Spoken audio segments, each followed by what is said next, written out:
No dia de ontem, o programa Fantástico mostrou uma matéria que há muito tempo vem sendo estudada, criticada e debatida no Brasil inteiro. Ele mostrou um levantamento do déficit que nós temos. Senadora Fátima Bezerra, é muito bom falar sobre esse tema com Vossa Excelência, que tem uma dedicação quase que exclusiva com a educação brasileira. O Fantástico ontem mostrou o déficit que no Brasil existe em relação às creches. Seriam aproximadamente 3 milhões de vagas que faltam. Vossa Excelência, que acompanha toda a evolução da educação, sabe que que nesses últimos anos nós temos experimentado conquistas importantes.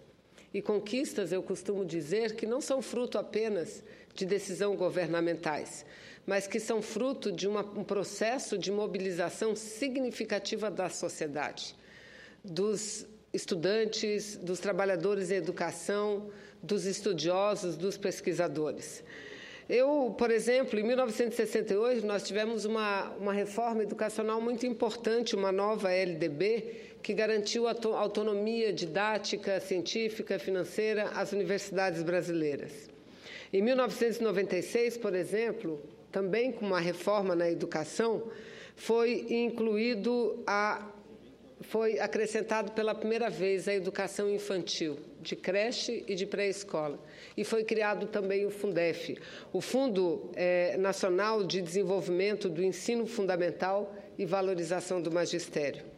E, em 2006, o Fundef foi substituído pelo Fundeb, o Fundo de Desenvolvimento do Ensino Básico e Valorização do Magistério Brasileiro.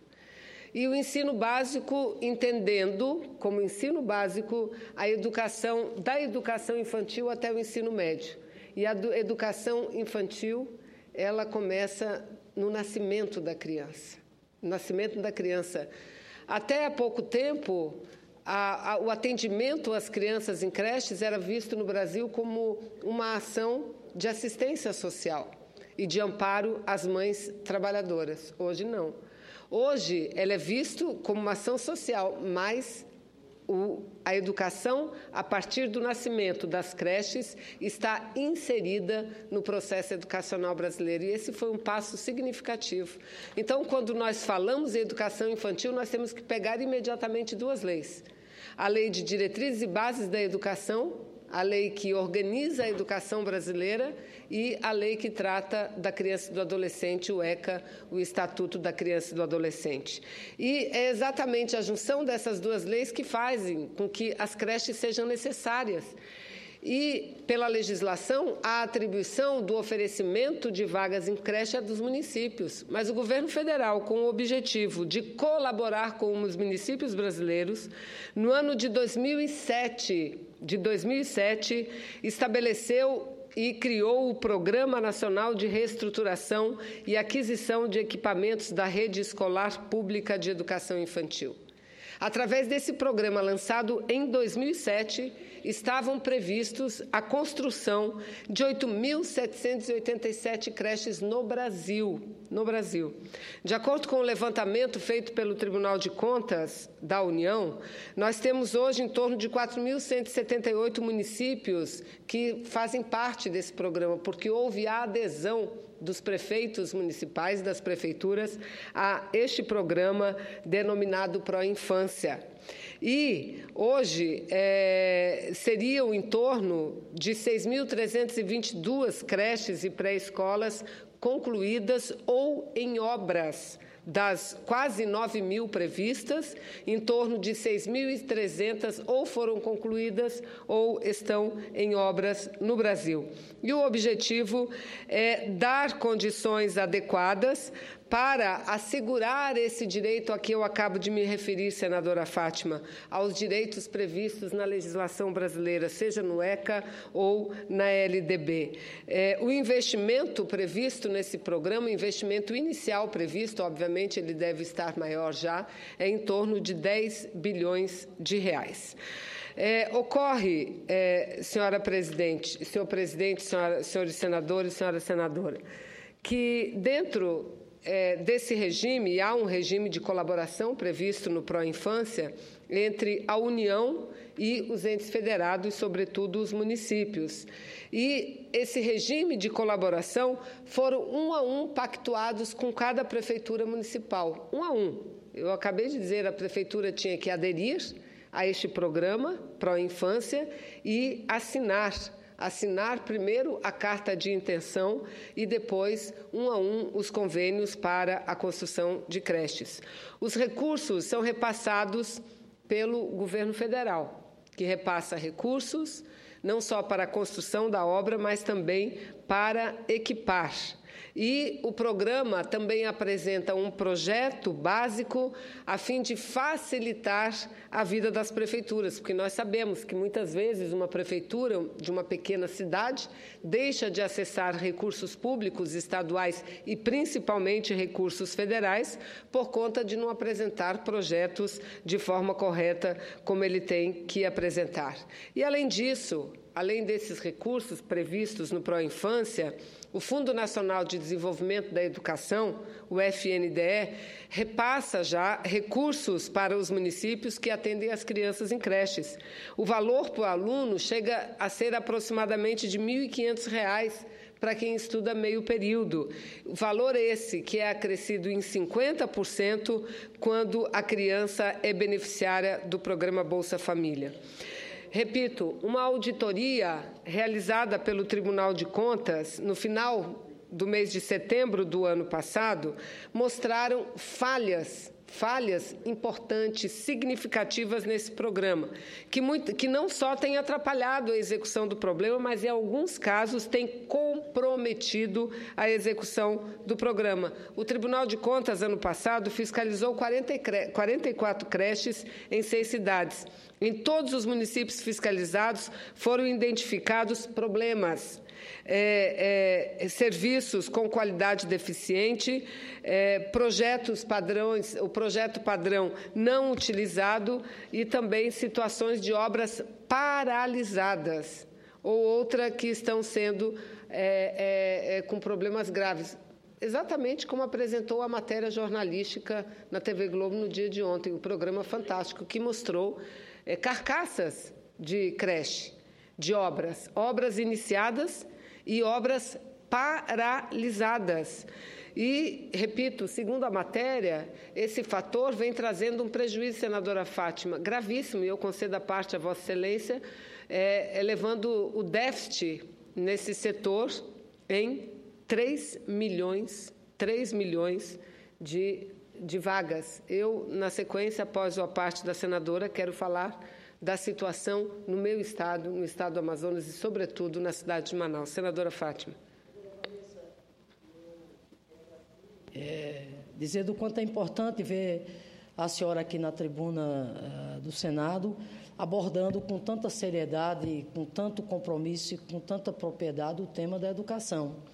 E trazendo um tema muito estratégico no campo da educação, que é exatamente o tema da creche. Vossa Excelência foi muito feliz quando aqui fez uma retrospectiva dizendo das lutas que foram empreendidas nesses últimos 10, 12 anos, para que nós pudéssemos, na verdade, dar passos concretos no sentido de garantir às crianças do Brasil o direito à creche. Porque o fato é que esse direito não existia de maneira nenhuma. Vossa Excelência lembrou aqui muito bem, antes do Fundeb, na verdade, a política da creche estava circunscrita como uma ação social. Tanto é verdade que o déficit de crianças de 0 a 3 fora da creche no país ainda é muito alto. Por quê? Porque até o advento do Fundeb, é isso que eu quero reforçar, até o advento do Fundeb, nós não tínhamos de maneira nenhuma uma política pública voltada para a primeira infância. E foi com o Fundeb que ela nasceu. Tanto é, só para concluir, presidente, tanto é que antes do Fundeb nós tínhamos, em 2006, a taxa de acesso das crianças de 0 a 3 à creche no Brasil, senadora Vanessa, era da ordem de 9%. Em 6 anos de Fundeb, aliás, já 8 anos de Fundeb, nós já estamos alcançando uma média nacional, em torno de 20%, com programas como Pró-Infância, o programa Alfabetização na Idade Certa e outras iniciativas que nasceram exatamente com o surgimento do Fundeb, na medida em que o Fundeb, enquanto política de financiamento, incorporou o direito à creche, fazendo a parceria com os municípios e com os estados. E lembrar, senadora Vanessa, que o desafio continua, porque nós temos, no Plano Nacional de Educação, 10 anos para que cheguemos, no mínimo, a 50% das nossas crianças de 0 a 3 com o direito à creche e a creche de boa qualidade. Saúdo pelo importante pronunciamento.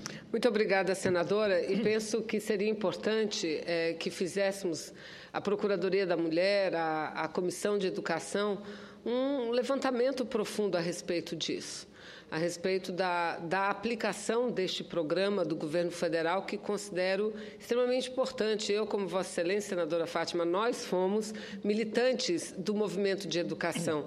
Eu, como professora, Vossa Excelência também. Então, nós sabemos, como mulher, como professora, educadora, como isso é importante para a sociedade brasileira. E seria importante que chamássemos a atenção do Brasil para que esse programa pudesse efetivamente ter os seus erros corrigidos, ter as suas falhas corrigidas. O Tribunal de Contas do Estado do Rio Grande do Sul fez um levantamento recentemente. Senador Raimundo. Senadora Vanessa. Pois não. Queria fazer algumas considerações ao brilhante e oportuno pronunciamento de Vossa Excelência, e também é muito oportuno a presença da senadora Fátima Bezerra aqui, que eu apresentei o projeto de lei do Senado número 282 de 2015, exatamente para modificar a redistribuição dos recursos, dos recursos oriundos do salário educação, que atualmente eles beneficiam os estados mais ricos em detrimento dos estados menores e economicamente menos afortunados. Nós sabemos que 30%, 1/3 desses recursos, ficam com o governo federal, que também direciona esse recurso para o FNDE para ser aplicado em educação, E, coincidentemente, de uma forma muito feliz, a relatora desse meu projeto é a senadora Fátima Bezerra, na Comissão de Educação. Tem como principal justificativa, senadora, o salário da educação é relevante contribuição social destinada ao financiamento da educação básica pública, prevista no parágrafo 5º do artigo 212 da Constituição Federal. Observamos, entretanto, que devido à forma como os recursos são distribuídos, a contribuição não alcança por igual todos os entes federados. Então, esse projeto, senadora Vanessa, tem como objetivo equalizar, fazer com que a distribuição do salário educação não seja em função de quem arrecada mais, mas em função do número de estudantes de cada estado. Portanto, ele está totalmente sintonizado, repito, com esse oportuno pronunciamento de Vossa Excelência. Muito obrigado. Eu aqui agradeço a parte de Vossa Excelência, assim como a senadora Fátima Bezerra, incorporo esses apartes em meu pronunciamento. Mas eu dizia que, já em 2012, o Tribunal de Contas do Estado do Rio Grande do Sul fez um belo trabalho, divulgado no Brasil inteiro, mostrando o percentual de vagas oferecidas por cada estado brasileiro. E veja, Vossa Excelência, os números de 2012 até agora, 2015, devem ter piorado. Em relação, pelo menos no meu estado, os números pioraram, senhor presidente.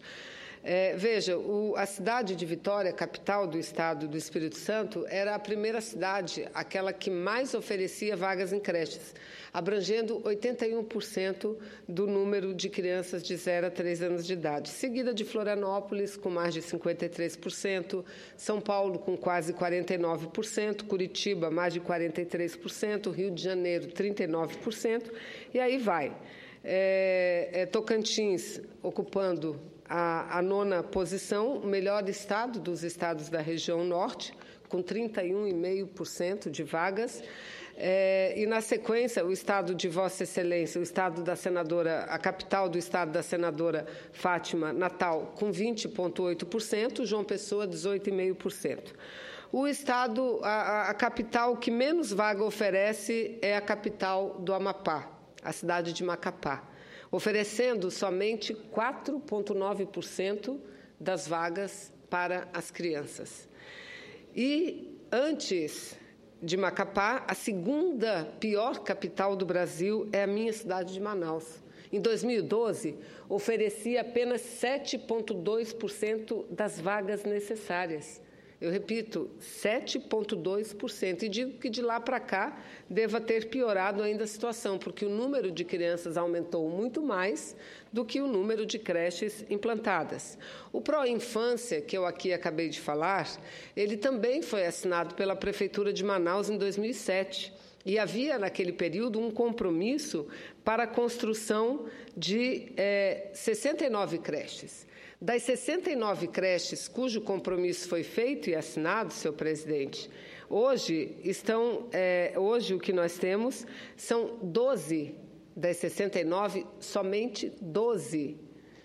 Mais de 8 anos, em torno de 8 anos, nós só temos 12 creches da Prefeitura que funcionam e oferecem aproximadamente 3 mil vagas. Até 2024, teria que chegar, de acordo com a meta, a oferecer quase 60 mil vagas. Mesmo que chegasse a oferecer esse quantitativo de vagas no ano de 2024, mesmo assim, isso representaria 50% das vagas necessárias. Mas eu repito, das quase 70 creches previstas, assinadas, pactuadas, nós só temos 12 creches da Prefeitura e que oferecem em torno de 3 mil vagas, ou seja, o 7,2% do levantamento, na realidade, é 3,12%. E aí eu tenho uma matéria enorme do jornal A Crítica, que foi publicado no dia 19 de março deste ano, uma matéria assinada pela jornalista Cíntia Guimarães, e que mostra o diagnóstico da situação das creches na cidade de Manaus, o quanto há deficiência. Eu fui vereadora em Manaus durante 10 anos. Havia, naquele período em que eu era vereadora, 2 creches funcionando da Prefeitura de Manaus. E naquele período nós já criticávamos e nos mobilizávamos por mais creches. Mas, ora, se tem disponibilizados recursos para a construção, recursos para o equipamento e boa parte da manutenção, com o repasse dos recursos do Fundo Nacional de Desenvolvimento da Educação, por que não se constrói as creches? É uma pergunta que fica. Os prefeitos têm que responder, cada qual, dar a sua explicação. Na minha cidade, de acordo com a matéria de ontem, a matéria jornalística publicada na televisão, veiculada na televisão no dia de ontem, a secretária municipal de Educação culpou o prefeito anterior. Aliás, o que é comum. O atual prefeito culpa o anterior, que culpa o anterior, que culpa o anterior. Ninguém tem culpa. Na hora de prometer, prometem muito, muito, muito além daquilo que pode cumprir. Mas na hora de executar, nem o que está acordado no papel. Nem o que está acordado. Isso eu repito, isso é muito grave, senhor presidente, é muito grave e creio que nós precisamos estar atentas a esse fato e cobrar porque cada vaga que falta, conforme o espírito da matéria publicou de forma corretíssima, é uma família toda que sofre, não uma mãe somente, que muitas vezes deixa de trabalhar, de ajudar no sustento da sua família, fica impedida de dar uma qualidade de vida melhor à sua família, porque não tem vaga em creche, não tem dinheiro para pagar a creche particular e é obrigada a ficar em casa cuidando dos seus filhos. Ou, em situações extremas, as mães largam seus filhos sozinhos, ou então os filhos menores ao cuidado dos maiores, entre aspas, de 12 e 13 anos de idade. Não é essa a educação que a legislação brasileira prevê para nossas crianças e nem esse é o tratamento que nós queremos que as prefeituras deem às nossas crianças. Se esse levantamento feito nas capitais demonstra isso, imagina quando chegar nos municípios do interior, como a realidade é terrível. E concluo essa primeira parte do meu pronunciamento relembrando que a senadora Fátima diz: A creche é um direito, não é obrigatório, de acordo com a lei educacional, a matrícula de 0 a 3 anos, mas pelo ECA Pelo Estatuto da Criança e do Adolescente, prevê até a possibilidade da família demandar o próprio poder público, o próprio Estado, pela falta da oferta dessas creches, que, eu repito, causa um transtorno generalizado no seio da família. Mas, senhor presidente, eu não podia deixar essa tribuna sem rapidamente tocar no assunto que trouxe todos os senadores e senadoras que me antecederam aqui. Todos eles, eu prestei muita atenção desde a hora que cheguei aqui até esse momento, todos eles trataram da crise por que passa o país, que, como dizem, de fato é uma crise. E é uma crise que tem diferentes facetas, não é? É uma crise econômica, mas principalmente uma crise política. E uma crise política que é alimentada, não tenho dúvida nenhuma, por fatos que estão relacionados a essa investigação denominada Lava Jato, e que é importante para punir os que praticam mal feito, para punir os que promovem o ato da corrupção. E, olhe, presidente, eu não posso falar nisso sem dizer o seguinte, que não basta a forma como a gente enfrenta a corrupção, não é só punindo o corrupto, não é só punindo o corruptor, essa é uma parte importante e verdade, que, aliás, o Poder Judiciário e o Ministério Público estão fazendo. Agora tem o outro lado, que é como prevenir a corrupção, e essa parte é a nossa. O dever de fazer isso é nosso, mudando as leis, tornando o Estado um Estado, não digo imune, porque no sistema capitalista essa imunidade não se garante em momento nenhum, mas um Estado mais forte no combate à corrupção e no exercício da sua prática. E um dos fatores, sem dúvida nenhuma, senhor presidente, é uma oportunidade que eu vejo que está passando à nossa frente e nós não estamos fazendo nada. Espero que o Poder Judiciário tenha a coragem de fazer, que é proibir, presidente, proibir o financiamento empresarial às campanhas eleitorais. Dizem, não precisa proibir, tem que limitar. Não, presidente, tem que proibir, não basta limitar, tem que proibir, porque não há sentido. Desequilibra a representatividade no parlamento brasileiro, na política brasileira, essa possibilidade. Desequilibra. E o que é que nós estamos vendo? O corrupto, o que meteu a mão no que não era dele, naquilo que era do Estado, do povo brasileiro, sobretudo da Petrobras, 10 milhões. 10 milhões foram desviados. Aí não foi para o partido político fazer a campanha eleitoral, foi para isso. Aí, quando vem a investigação, mostra, dos 10 milhões desviados, 1 milhão foi para o partido político e 9 milhões para o bolso dele. Ou seja, o partido político serviu de álibi para o corrupto, foi para isso que serviu, e nós, parlamentares, vamos deixar que continue a usar o partido político? Veja, se for proibido, qual é a desculpa que vão usar? Quando forem pegos com a mão na botija, qual vai ser a desculpa? Partido político não mais, porque é proibido, então é outro crime, é proibido. Dar dinheiro para partido político. É proibido. Então, acho que essa é uma possibilidade. A outra, senhor presidente, a outra questão que eu quero falar a respeito da crise, diz respeito à tal da crise econômica.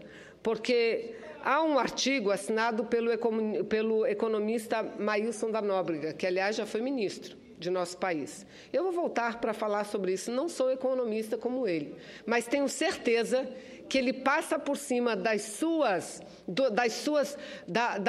do seu próprio aprendizado apenas para criticar o governo.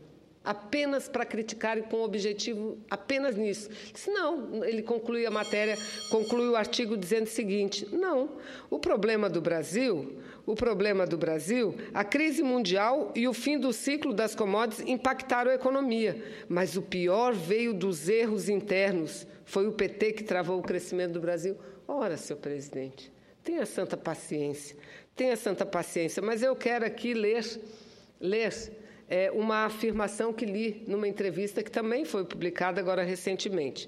Quando a pessoa é perguntada sobre a saída para a crise econômica, É perguntado, senador Humberto, qual será a saída para a crise econômica? E a resposta vem o seguinte: temos instituições que funcionam e uma economia razoavelmente estruturada. Somos ainda os melhores do grupo dos BRICS, ou seja, do que Rússia, China, África do Sul e Índia. A Rússia é excessivamente dependente do petróleo e do gás. A Índia tem 90% de sua economia na informalidade e uma burocracia ainda mais impenetrável que a brasileira. A China investe na sua rede de proteção social o pouco que investíamos na década de 70. Já a África do Sul está com uma taxa de desemprego de 25% e problemas fiscais gravíssimos, mesmo em comparação ao nosso. Temos estrutura para sair da crise. Temos estrutura para sair da crise. De quem é essa assertiva? De um parlamentar que apoia o governo? Não. Senadora, de um parlamentar da oposição. Senadora Vanessa. Pois não, senador. É importante destacar uma coisa que é extremamente importante e é uma conquista nossa, do povo brasileiro e do Congresso Nacional. É que de todos esses BRICS, o Brasil é o país onde as instituições funcionam com a maior regularidade.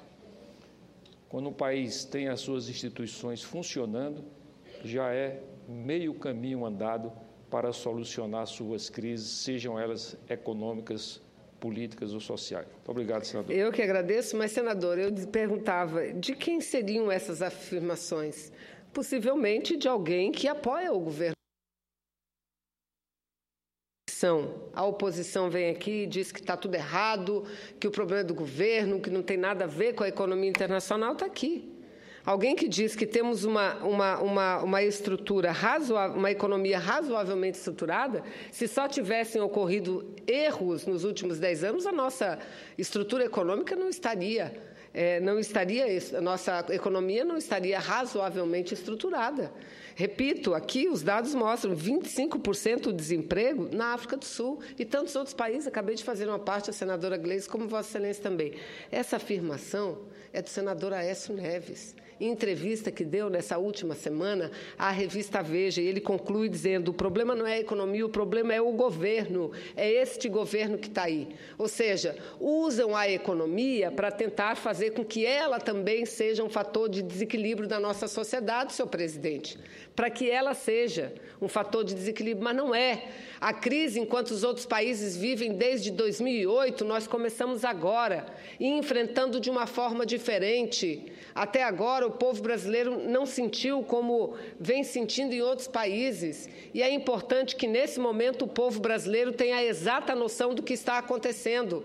A crise econômica existe? Existe, é fato, sem dúvida nenhuma, mas no mundo inteiro ela existe. O que nós precisamos, como vários senadores que me antecederam falaram, é de um compromisso pelo Brasil. E tem gente aqui do nosso lado que não quer isso, que quer ver o circo pegar fogo para ver se assumem o poder que não conquistaram nas últimas eleições. Esse é o grande fato, senhor presidente. Mas eu acho que nessa hora nós precisamos pensar no povo, no Brasil, e não em interesses políticos, que infelizmente alguns ainda insistem em pensar. Muito obrigada, presidente.